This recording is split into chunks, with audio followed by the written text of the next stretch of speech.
బాబు కంచుకోటను YCP కదిలించగలదా? కుప్పంలో బాబుకి YCP పోటీ ఇవ్వగలదా? బాబుపై వైసీపీ వ్యూహాలేంటి? కుప్పంలో బాబుని భరత్ ఢీకొట్టే సత్తా ఉందా? కుప్పంలో ఓటర్లు ఏ పార్టీ వైపు మొగ్గు చూపుతారు? బాబు మరోసారి గెలిచే ఛాన్స్ ఉందా? టీడీపీ వైసీపీ బలహీనతలేంటి? బాబు భరత్ లో గెలిచేదెవరు, ఓడేదెవరు?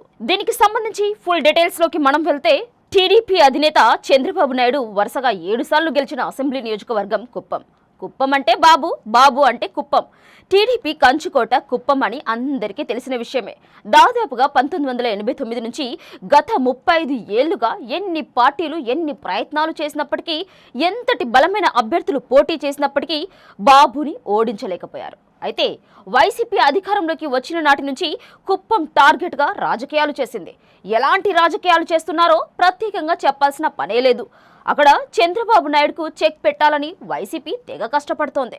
మంత్రి పెద్దిరెడ్డి రామచంద్రారెడ్డి కుప్పంపై ప్రత్యేకంగా ఫోకస్ పెట్టి రాజకీయం నడిపిస్తూ ఉన్నారు. అక్కడ ప్రజలని అధికార బలంతో వైసీపీకి దగ్గరయ్యేలా చేస్తూ ఉన్నారు. అలా చేసే పంచాయతీ పరిషత్ ఎన్నికల్లో గెలిచారు. కుప్పం మున్సిపాలిటీలో గెలిచారు. ఇలా అధికార బలంతో గెలిచి ఇంకా కుప్పం అసెంబ్లీలో కూడా గెలుస్తామని, బాబుని ఓడిస్తామనే ధీమాతో ముందుకు కొనసాగుతూ ఉన్నారు.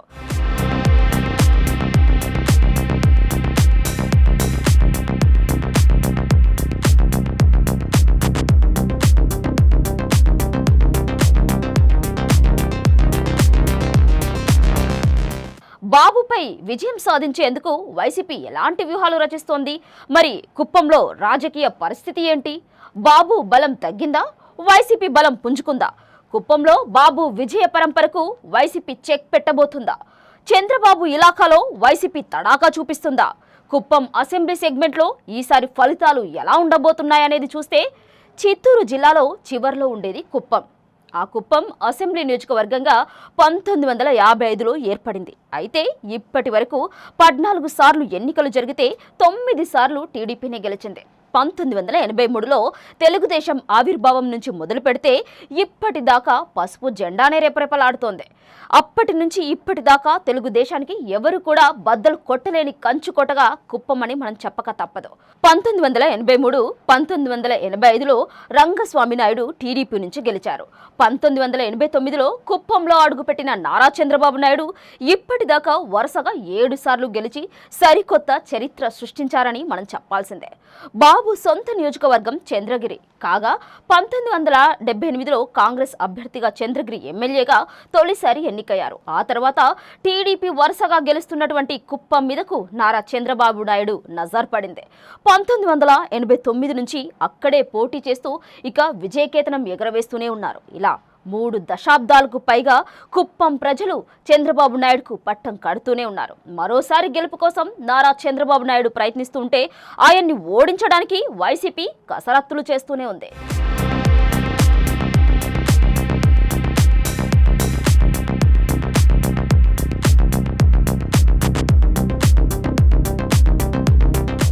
కుప్పం నియోజకవర్గంలో కుప్పం, రామకుప్పం, గుడుపల్లి, శాంతిపురం మున్సిపాలిటీలు ఉన్నాయి. అయితే సుమారుగా 2,20,000 మందికి పైనే ఓటర్లు ఉన్నారు. ఇందులో క్షత్రియుల ఓట్ బ్యాంకు 70,000 ఉంటాయి. వీరిదే ఎక్కువ ఓట్ బ్యాంక్ అని మనం చెప్పవచ్చు. ఇక వీరితో పాటు బలిజ సామాజిక వర్గం ఓటర్లు 45,000 వరకు ఉంటారు. 35 ఏళ్లుగా ఎమ్మెల్యేగా ఉండటంతో గ్రామస్థాయి నేతలతోనూ బాబుకు మంచి అవినావభావ సంబంధం ఉంది.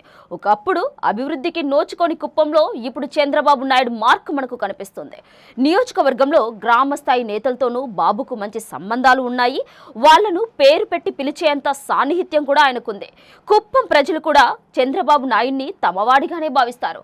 ఆయనే ప్రచారానికి వెళ్ళకపోయినా భారీ మెజారిటీతో గెలిపిస్తూ వస్తున్నారు. కేవలము కుప్పం మెజారిటీతోనే చిత్తూరు ఎంపీ స్థానాన్ని టీడీపీ దక్కించుకుందన్న సందర్భాలు చాలానే ఉన్నాయి. అయితే స్థానిక ఎన్నికల్లో ప్రభుత్వ పథకాలు, ఇతర కారణాల వల్ల వైసీపీకి ఓటు వేసినప్పటికీ ఎమ్మెల్యే ఎన్నికల్లో మాత్రం బాబుకే ఓటు వేస్తామని అక్కడి ప్రజలు చెబుతూ ఉన్నారు. కుప్పం ప్రజలు చంద్రబాబుని తమవాడిగానే భావించడం అనేది బాగా కలిసి వచ్చే విషయము. కుప్పంలో వన్నికుల సామాజిక వర్గం ఓటర్లు ఎక్కువగా ఉండటంతో గత ఎన్నికల్లో వైసీపీ చంద్రమౌళిని బరిలోకి దించింది. అయితే 2014 నుంచి వైసీపీ తరపున రిటైర్డ్ ఐఏఎస్ చంద్రమౌళి తెర మీదకొచ్చారు. గత 2 ఎన్నికల్లో కుప్పంలో బాబుపై పోటీ చేసి రెండో స్థానానికే పరిమితమయ్యారు. వన్నెకుల సామాజిక వర్గం ఓటర్లు ఎక్కువగా ఉండటంతో చంద్రమౌళిని జగన్ వ్యూహాత్మకంగా బరిలోకి దించినప్పటికీ 2 సార్లు బాబుపై ఓడిపోయారు. 2014 ఎన్నికల్లో 55,000 ఓట్లు, 2019లో 70,000 ఓట్లు సాధించిన ఈ చంద్రమౌళి చంద్రబాబు నాయుడుపై ఇక మెజారిటీని తగ్గించడంలో మాత్రం కాస్త సక్సెస్ అయ్యారనే చెప్పాలి. గత ఎన్నికల్లో చంద్రబాబుకి కేవలం 30,000 ఓట్ల మెజారిటీతో మాత్రమే గెలుపొందారు. బాబుపై పోటీ చేసి 50,000కు పైగా ఓట్లు సాధించిన తొలి ప్రత్యర్థిగా చంద్రమౌళి నిలిచాడు. దీంతో వైసీపీలో మరింత జోష్ పెరిగింది. ఇంకొంచెం ట్రై చేస్తే ఇక కుప్పంలో బాబుపై గెలుపు సాధ్యమని వైసీపీ భావిస్తోంది. గత ఎన్నికల అనంతరం చంద్రమౌళి మరణించడంతో ఆయన కుమారుడు భరత్కు కుప్పం బాధ్యతలు వైసీపీ అప్పచెప్పింది. బాబును ఓడించడమే లక్ష్యంగా అధికార వైసీపీ ఆపరేషన్ కుప్పం షురూ చేసి పెద్దిరెడ్డి రామచంద్రారెడ్డికి జగన్ కీలకమైన బాధ్యతలు అప్పగించారు. మంత్రి పెద్దిరెడ్డి, ఎంపీ రెడ్డప్ప, ఇన్ఛార్జ్ భరత్ స్థానిక సంస్థల ఎన్నికల్లో ఫోకస్ పెంచి కుప్పం నియోజకవర్గంలో వైసీపీ 70% స్థానాలు గెలుచుకునేలా పావులు కదిపారు. ఇక టీడీపీకి కంచుకోటగా ఉన్న కుప్పం మున్సిపాలిటీ పైన వైసీపీ విజయ బావుట ఎగురవేయడంతో వైసీపీ ఇన్ఛార్జ్ భరత్కి ఎమ్మెల్సీ ఛాన్స్ ఇచ్చారు. అనంతరం చిత్తూరు వైసీపీ అధ్యక్షుడిగా భరత్ని ఎంపిక చేశారు. కుప్పంకు నారా చంద్రబాబు నాయుడు చేసింది ఏమీ లేదు అని, కేవలం టీడీపీ నేతలు మాత్రమే బాగుపడ్డారని, దొంగ ఓట్లతో బాబు వరుసగా గెలుస్తూ వస్తున్నారని ఆయన ఆరోపిస్తూ ఉన్నారు. నిజం చెప్పాలి అంటే టీడీపీకి కంచుకోటగా ఉన్న గ్రామాల్లోకి వైసీపీ అడుగుపెట్టి మరింత ఫోకస్ చేస్తూ గెలవగలమని వైసీపీ నేతల్లోనే ఇక ధీమాను పెంచేస్తుంది. వైసీపీలో ధీమా ఉన్నప్పటికీ బాబు అంటేనే కుప్పం అనేవాళ్ళు కూడా లేకపోలేదు. వైసీపీ నేతలు చేసే పనులకు ఆత్మవిశ్వాసం అతి విశ్వాసంగా మారిందనే విమర్శలు కూడా తలెత్తుతూ ఉన్నాయి. సైలెంట్ గా పని చేయకుండా ఆర్భాటాలకు హంగులకి పోవడంతో వైసీపీకి కాస్త మైనస్ గా మారింది. అయితే వైసీపీ వారు చేస్తున్న పనులతో కుప్పం పరిణామాలు అక్కడి ప్రజల్లో చంద్రబాబుకు కాస్త సానుభూతి తెచ్చిపెట్టాయనేసి అర్థమవుతోంది. వైసీపీ దూకుడుగా వ్యవహరించడంతో కుప్పంపై బాబు ఫోకస్ మరింత పెంచారు. 3 నెలలకొకసారి నియోజకవర్గంలో పర్యటించడంతో పాటు అసంతృప్త నేతల్ని బుజ్జగించడమే కాకుండా కుప్పంలో సొంతిల్లు కూడా కట్టుకున్నారు. అలాగే కుప్పం ప్రజలకు జీవితాంతం రుణపడి ఉంటానని టీడీపీ అధినేత మాజీ ముఖ్యమంత్రి చంద్రబాబు నాయుడు పలుమార్లు చెప్పడము బాబుపై ప్రజలకు మరింత నమ్మకాన్ని కలిగించింది. బాబు గెలుపు కోసం కుప్పం టీడీపీ వ్యవహారాలు కంచర్ల శ్రీకాంత్కు అప్పగించారు. 38 మంది పార్టీ సభ్యులతో కుప్పం ఎన్నికల కమిటీ ఏర్పాటు చేయడం జరిగింది. వైసీపీ దండయాత్రతో ప్రపంచ నలుమూలల్లో ఉన్న టీడీపీ శ్రేణులు బాబు గెలుపుకై తెగ ప్రయత్నిస్తూ ఉన్నారు. చంద్రబాబు నాయుడు 1,00,000 ఓట్ల మెజారిటీ సాధించడమే లక్ష్యంగా పెట్టుకుని వారంలో 3 రోజుల పాటు ఎమ్మెల్సీ శ్రీకాంత్ కుప్పంలో పర్యటిస్తూనే ఉన్నారు. బాబుని గెలిపించాలని ఊరు వాడ తిరుగుతూనే ఉన్నారు ఇక టీడీపీ నేతలు. బాబు కుటుంబం కూడా గెలుపుకై కష్టపడుతుంది. ఇవన్నీ కూడా టీడీపీకి కలిసి వచ్చే అంశాలనే చెప్పాలి. ఒకవైపు టీడీపీ అధినేతను గెలిపించుకోవడానికి టీడీపీ తమ్ముళ్లు ప్రయత్నిస్తుంటే నిన్న మొన్నటి వరకు భరత్కి అండగా నిలిచిన పెద్దిరెడ్డితో సహా ఇతర వైసీపీ చిత్తూరు జిల్లా నేతలు కూడా వారి గెలుపుకై ఫోకస్ చేస్తూ తమ తమ నియోజకవర్గాలకు మాత్రమే పరిమితమయ్యారు. ఇది భరత్కి కాస్త మైనస్ అనే చెప్పాలి. గడప గడపకు ప్రభుత్వం కార్యక్రమంలో భాగంగా భరత్ పర్యటిస్తున్నప్పటికీ కుప్పం వైసీపీలోనూ గ్రూప్ పాలిటిక్స్ మొదలయ్యాయి. సొంత పార్టీలోనే భరత్కు అసమ్మతి కనిపిస్తోంది. ఇప్పటికే సీఎం జగన్ వచ్చే ఎన్నికల్లో కుప్పం నుంచి బరిలో ఉండబోయేది భరతే అని చెప్పినప్పటికీ స్థానికంగా పరిస్థితులు మాత్రం మరోలా తారసపడుతున్నాయి. మంత్రి పెద్దిరెడ్డి శిష్యుడు సెంథిల్ కుమార్ కు అదేవిధంగా భరత్ కు మధ్య పొసగడం లేదు.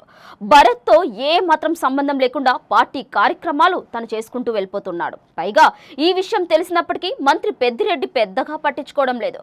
ఈ పరిణామాలన్నీ భరత్ కి మైనస్ అవుతూ ఉన్నాయి. వైసీపీ వర్గాల్లోనే భరత్ బాబుపై గెలవడం కష్టమని గుసగుసలు ఆడే పరిస్థితి వినిపిస్తోంది. ఏది ఏమైనా వైసీపీ జోరు కాస్త తగ్గినట్టు కనిపిస్తోంది.